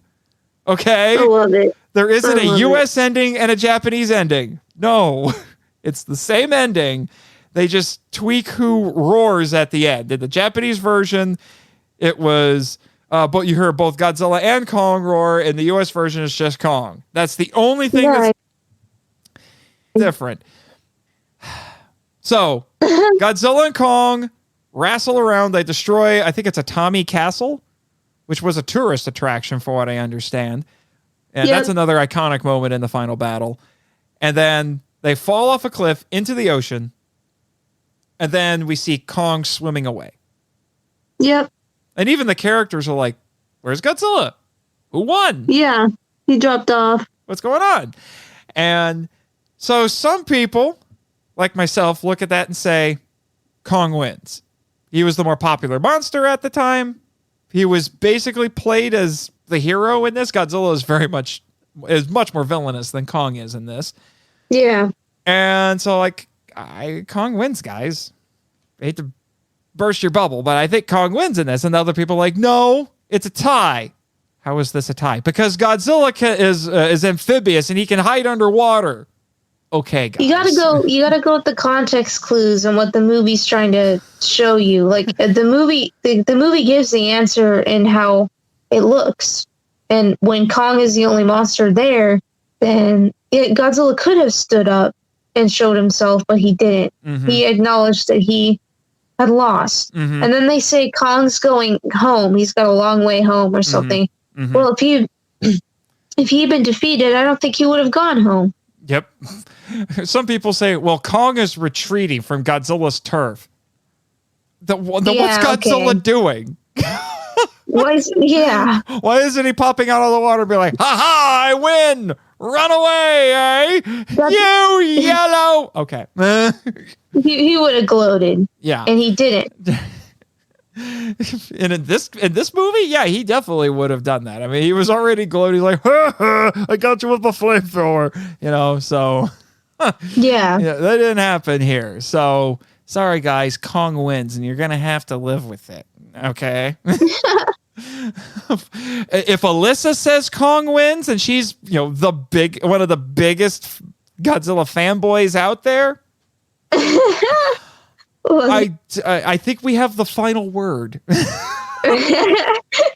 The final verdict. We have the final verdict. Alyssa says so. And that's to go back to the pro wrestling thing, it's like Stone Cold Steve Austin, and that's the bottom line because Alyssa says so. I love it.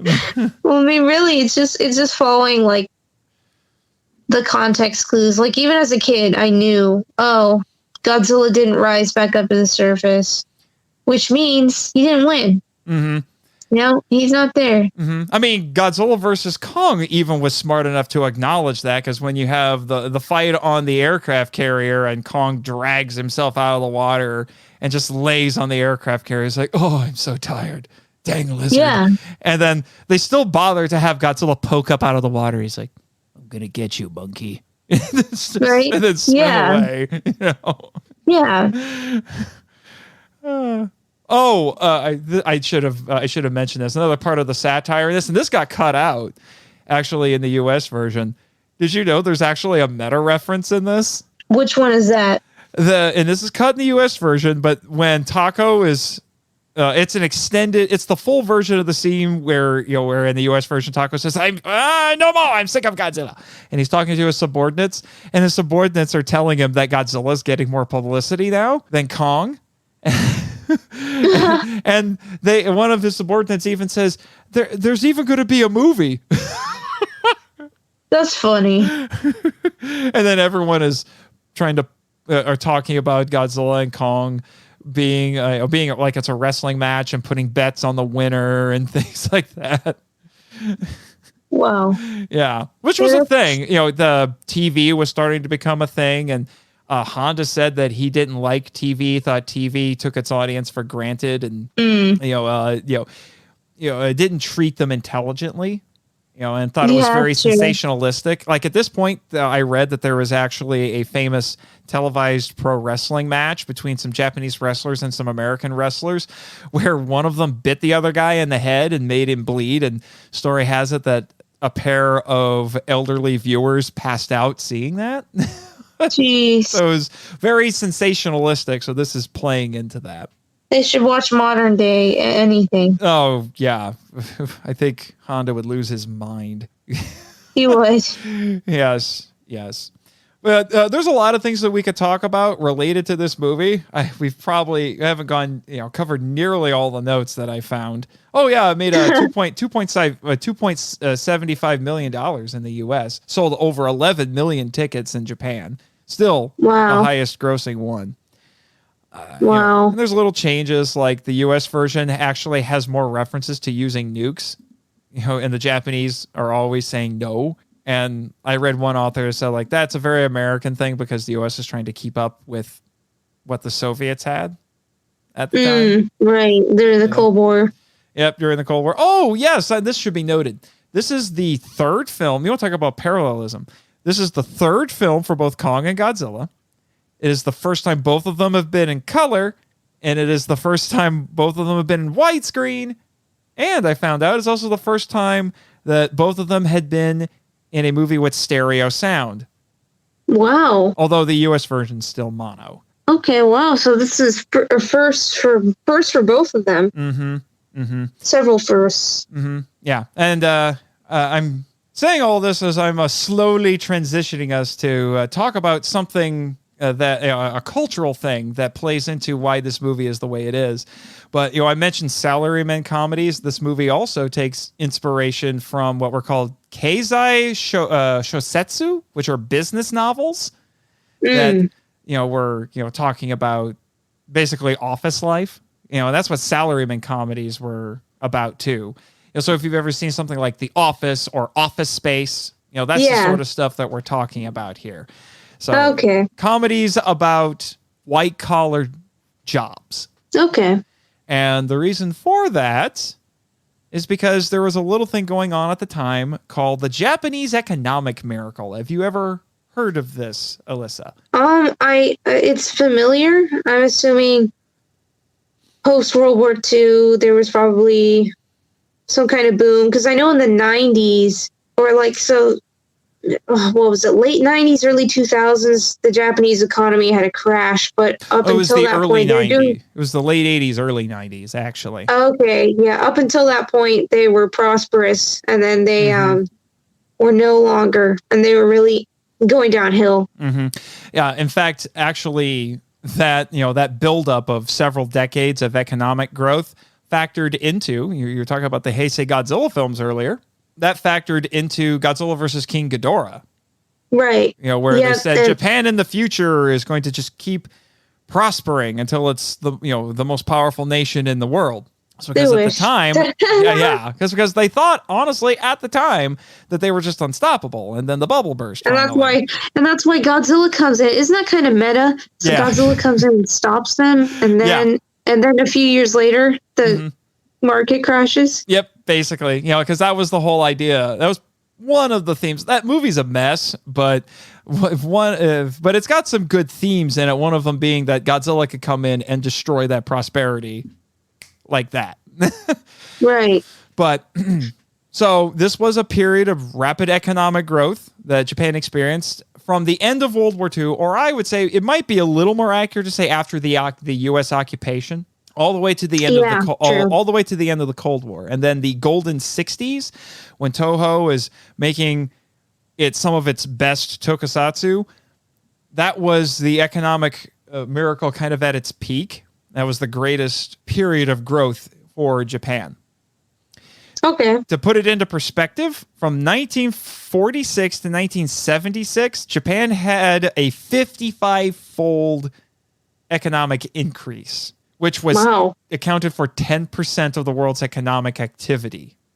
Wow. And what makes that even crazier is that Japan only occupies 0.3% of the world's surface area and 3% of the population. Wow. That's how huge it was. Really wild. Yeah. Jeez. That's how huge it was.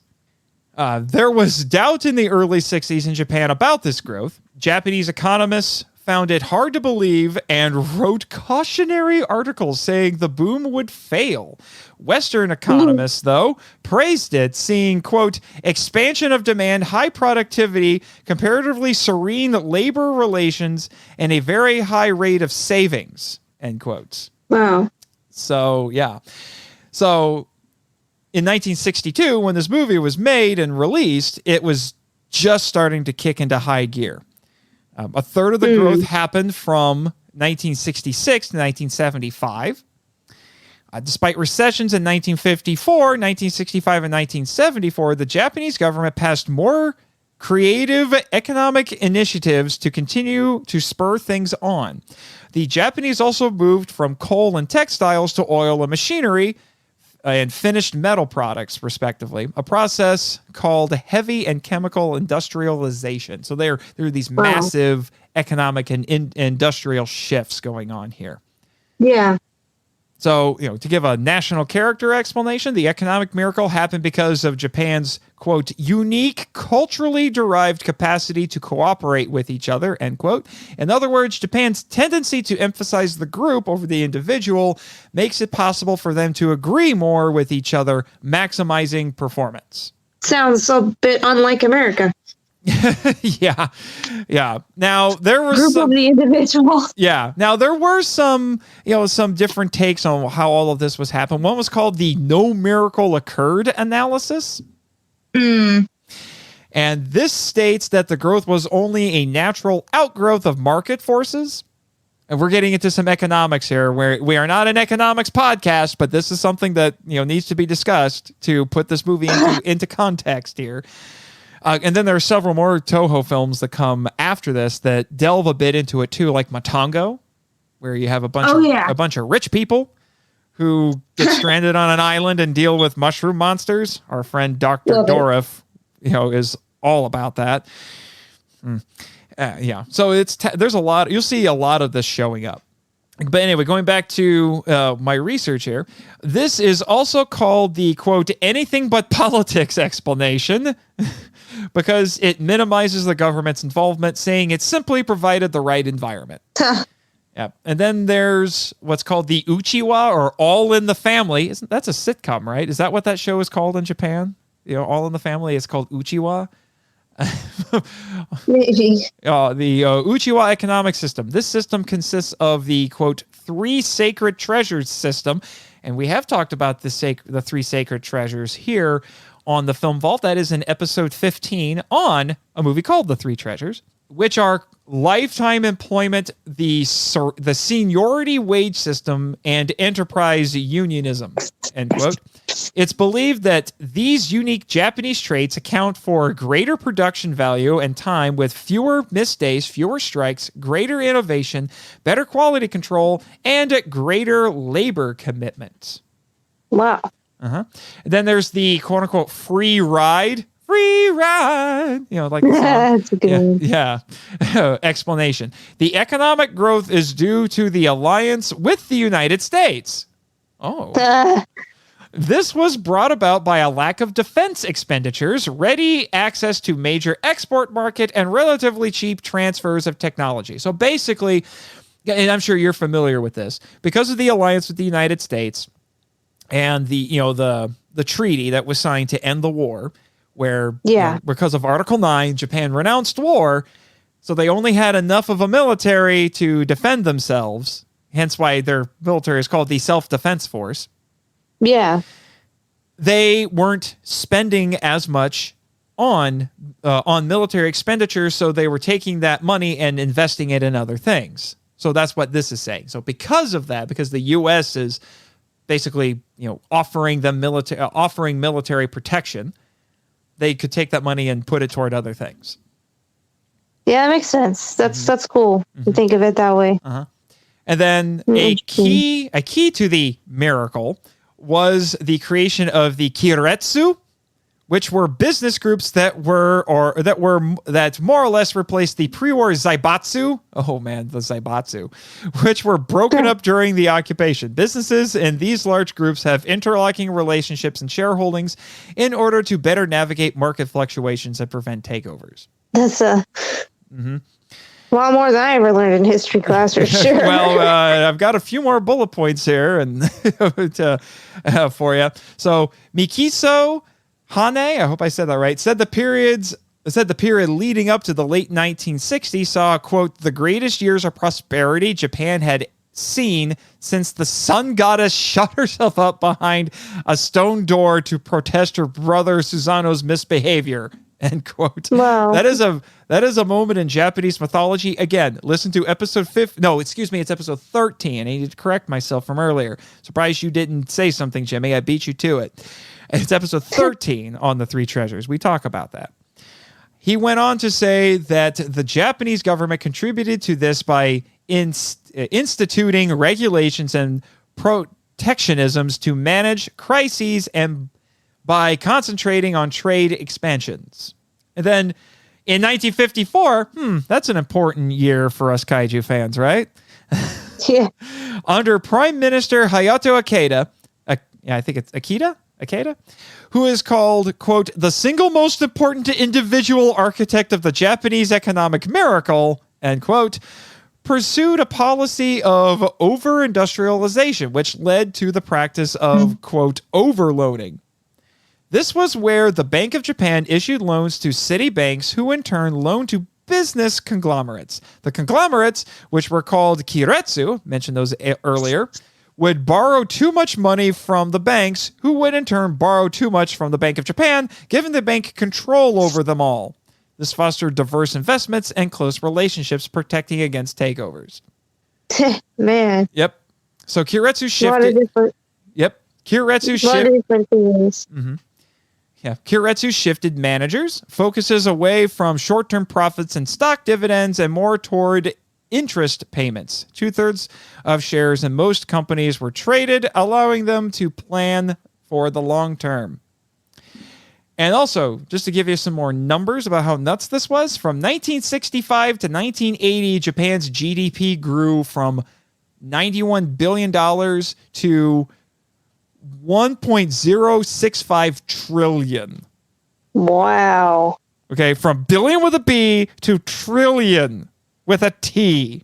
That's pretty good. Those are numbers that the human mind cannot fully comprehend. I'm just saying. It's true. That is insane. In 25 years. No, not even 25, 15 years. 15 years. That much growth. Jeez. Yeah, it's insane. And then under Prime Minister Akeda, Japan undertook the ambitious oh my gosh, you want to talk about making insane promises as a politician. The ambitious quote unquote income doubling plan in the 1960s. This guy promised to double everyone's income. Taxes and interest rates were lowered for private players to increase spending. He invested in infrastructure, building new highways, subways, airports, and the like, and also invested in communications, which were previously neglected. This took Japan closer to a mixed economic model. Makes sense. And then this is my last bullet point. So, Ikeda also pushed trade liberalization, or free trade. In 1960, trade imports were 41% liberalized, and he planned to take them to 80% in 3 years. This saw opposition from industries and the public. The Japanese press described it as, quote, the second coming of the black ships, end quote. I'm taking you're familiar with that? Yeah, a little bit. Yeah. For those who don't know, the coming of the black ships happened I can't remember exactly the year. It was in the 1850s, if I remember correctly. And it wasn't the first time that Westerners had been to Japan, but it was the moment where those came. It was Commodore Perry. Yeah, yep. And that was considered the moment where Japan opened itself up to the rest of the world. Our galley is named after him. Really? Yep. That's cool. The Commodore Matthew C. Perry eating hall. That's kind of fun, actually. So, depending on who you talk to in Japan, that was either a great moment in history or not. So, hence why they're calling it the second coming of the black ships. And then, quote, and then the other things that the press was saying, quote, the defenselessness of the Japanese islands in the face of attack from huge foreign capitalist powers, end quote, and, quote, the readying of the Japanese economy for a blood-stained battle between national capital and foreign capital, end quote. Wow. They were savage. Man. Yeah. Ikeda was only being pragmatic, though, hoping to secure a protected market through regulations that favored Japanese industry and products. By the time he left office, Japan's GNP was growing at an astonishing 13.9%. Jeez. So he made outrageous promises and kept them. Wow. Imagine that. Not many politicians can lay claim to that. That's just for the Japanese, I guess. Wow. So there you go. There's something else. There you go. Some crazy history for you. And there's a lot that we could get into with the Japanese economic miracle. It is a key point in Japanese history. And you see it reflected in a lot of art at the time. Oh yeah, this movie, cool. Matango, several other ones tap into that, that sudden increase in prosperity, and wondered, is this really good for us as a country? Is it good for us as a culture? Because with prosperity comes the temptation for vice and indulgence, which is what Matango is all about. Very true. Very true. And, and then, you get to Godzilla versus King Ghidorah, and in the early 90s, and the sentiment was, we are unstoppable. We are invincible. I mean, there were the attitude, and I'll get into it more once I get to Godzilla versus King Ghidorah, but the attitude was starting to become, it was actually shifting against the Japanese in the U.S. I found publications that were actually saying Japan, because it was buying stuff in the U.S., toward the, at the tail end of this, there were some that were saying that Japan was a greater threat to the United States than the Soviet Union. Wow. There were people who were genuinely scared of Japan. And then not long after that, the bubble burst, and Japan has not really recovered ever since. Jeez. But, it's one of those things. It can't last forever. And sometimes they have their time in the sun. Yeah. And, sometimes the higher up you go, the greater the fall. The farther you potentially could fall. So it's interesting to see all of this. And I think people, like Honda and Sekizawa, I think they saw some of it. and that's getting commented on in this, the commercialism, the crass commercialism, the sensationalism. TVs are becoming more common at this point. It's so funny that there's some commentary on that, with television in this, and then this becomes the highest grossing Godzilla film ever, even to this day. And then a few years later, TV starts eating into the movie going audience. Yeah. Because this was kind of the peak. This was kind of the peak of kaiju and tokusatsu. And then after this, there's this slow decline until you get to the 70s where, the budgets are getting slashed and almost nobody's going to see the movies. And yeah, it's funny to look at it. So it's almost like the creators of this movie, they were reading the tea leaves. They could see it. Yeah, makes sense. All right. Well, like I said, there's a lot that could be said about this movie. I'm sure both of us could talk about it for hours. For sure. But now it is time to get to one of the most important segments of the show, the Patreon shoutouts.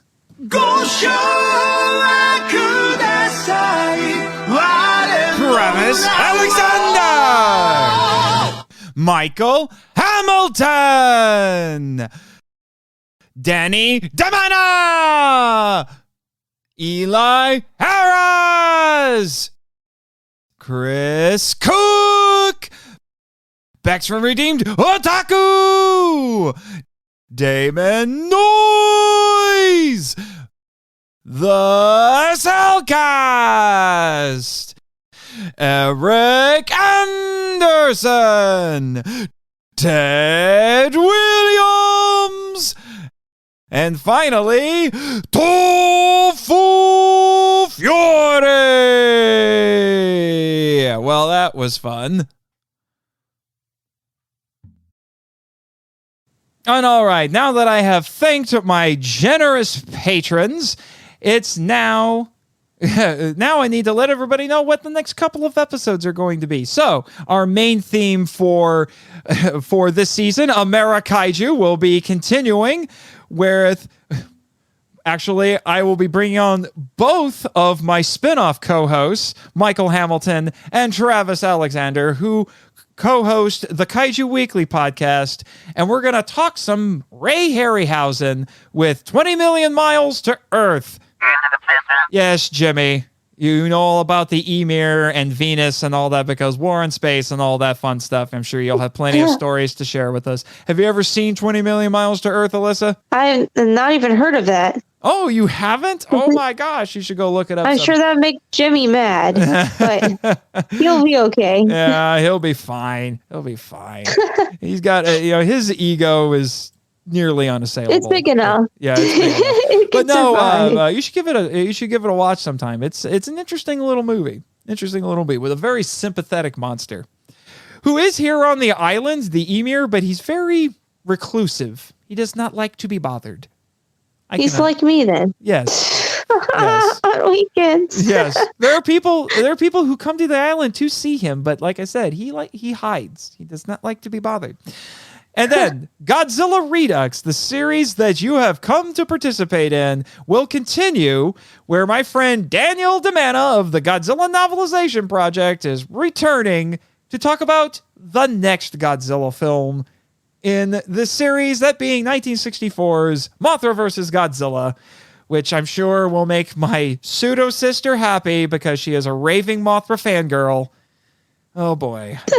I should introduce the two of you sometime. Alyssa, you two would probably get along.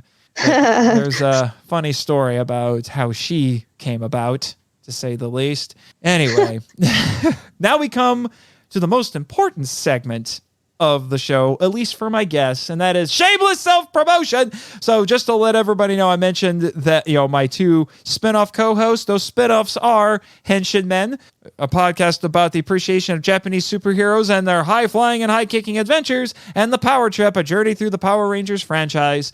I highly recommend you listen to both of them. I'm done. Your turn, Alyssa. Well, if you like dark and deadly dark fantasy, I highly recommend the Merkmaiden trilogy, which book 1, Daughter Darkness, is now out on Amazon, including some supplementary material and my first ever full-length poetry collection, 19 Reaching 90, Poems for the Old Young. So if you like some good old-fashioned literature, I highly recommend you check out Alyssa Charpentier. That's Charpentier. Yes, it's French. Don't sue me for the mispronunciations. Well, my surname Marchand is French too, and nobody in my family can agree on how to say it. So I know what you mean. There you go. I'm also on YouTube. I did actually think for a hot second that it was actually pronounced Carpentier, and you told me that I'm not too far off. So not too far off indeed. Yep. And also you can find me on YouTube at basically this username, but tack on Alyssa on front.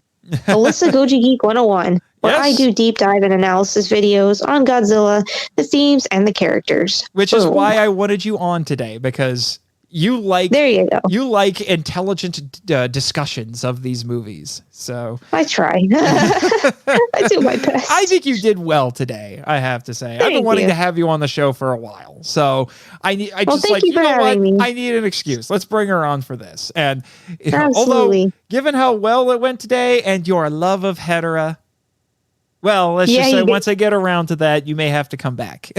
You might say, and yet another one.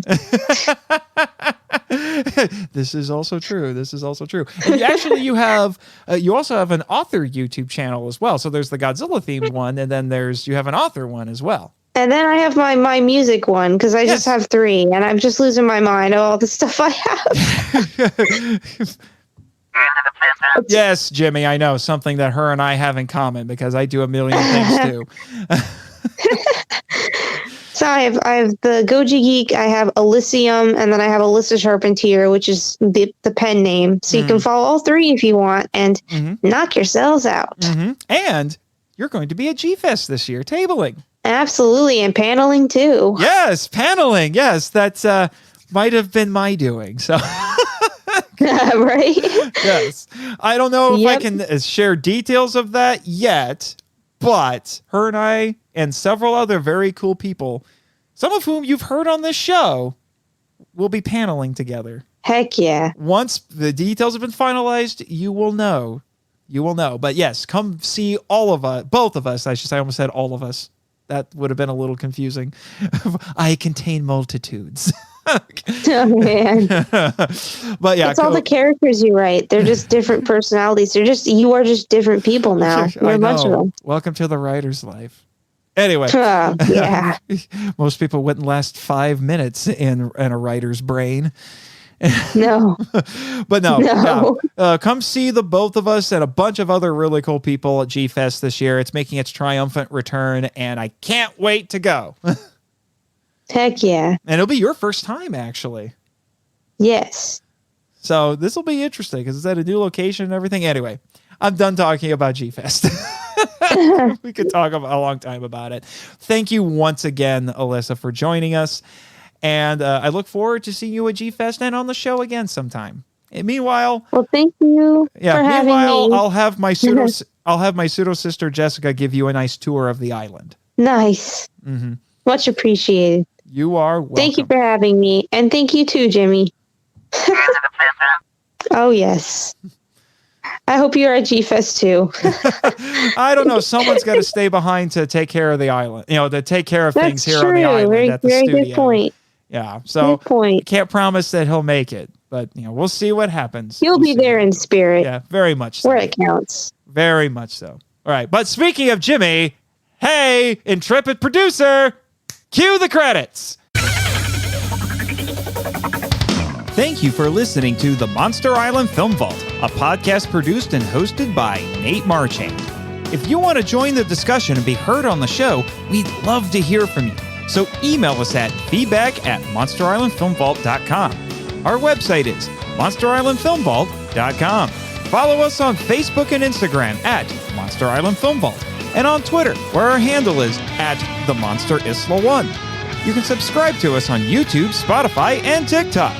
Follow Jimmy from NASA on Twitter at NASAJimmy, and our many other colorful characters using the links in the show notes.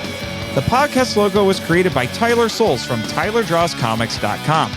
Our theme song is Wanderer on the Offensive, live edit by B33J, Serax, Juan Madrono, and Nonsensical Lexus, which is a remix of Counterattack Battle with the Colossus and The Opened Way Battle with the Colossus by Kootani from the video game Shadow of the Colossus.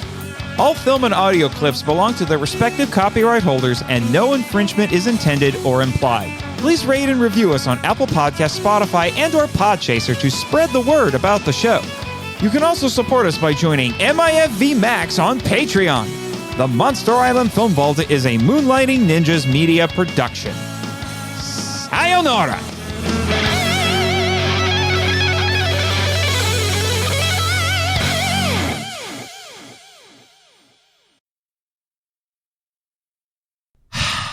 What a day. I never would have thought I'd have to go digging as much as I would to find sources on 20 million miles to Earth.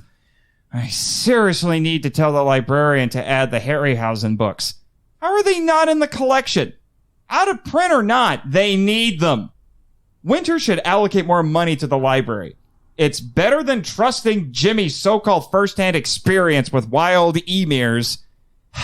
Anyway, I better lock up. Staying late is a favor given to almost no one else on the island.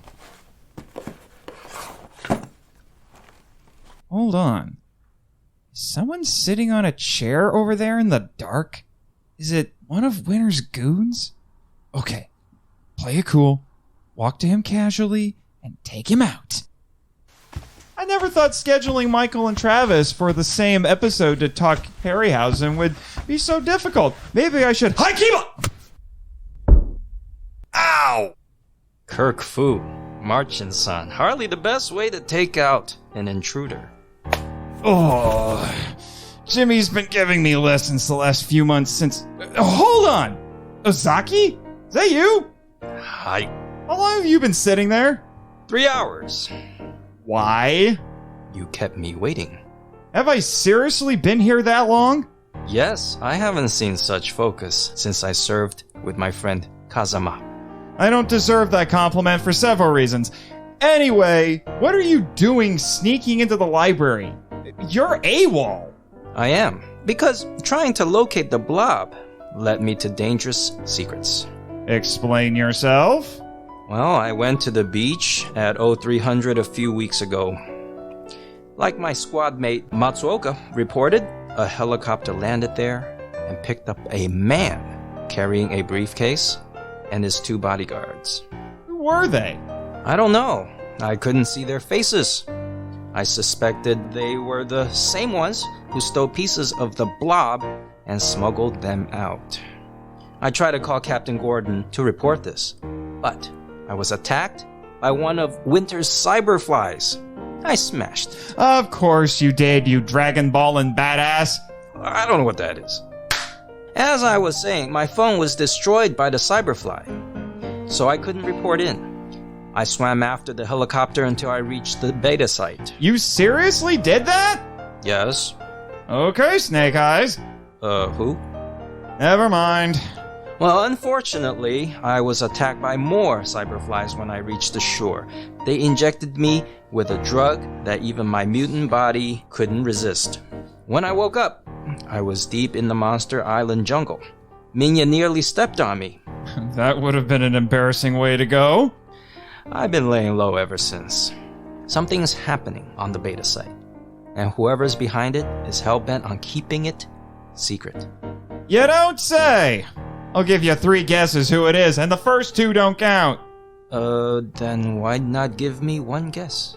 It's a dumb figure of speech anyway, but I bet money it's the new boss. Winter? Given what I have read in his file, it's possible. But we can't be sure. No, obvious plot twist is obvious, man. Alright. I want to call the legal action team, but the fewer people who know about this, the better. Exactly. Besides, this is hardly anything to go on. Winter will probably just say the cyberflies mistook you for an intruder while on patrol. And despite Raymond's confidence, Winter's lawyers will sandbag him harder than New Orleans during hurricane season. Then we need to gather enough evidence for Phoenix Wright to make a case. You know about him, but not the characters I referenced? Oh, I play video games sometimes. Were you able to deliver the letter I had left to you to give to Captain Gordon? Sadly, no. Winter's been keeping us both busy. Then I will return to my duties tomorrow and do it myself. Alright, we better tell Jimmy. I think he's spending the night in his garage. Then, as fun as a slumber party with a living anime character would be, you better get to the mutants' barracks. Duly noted. Let's go. Let's go.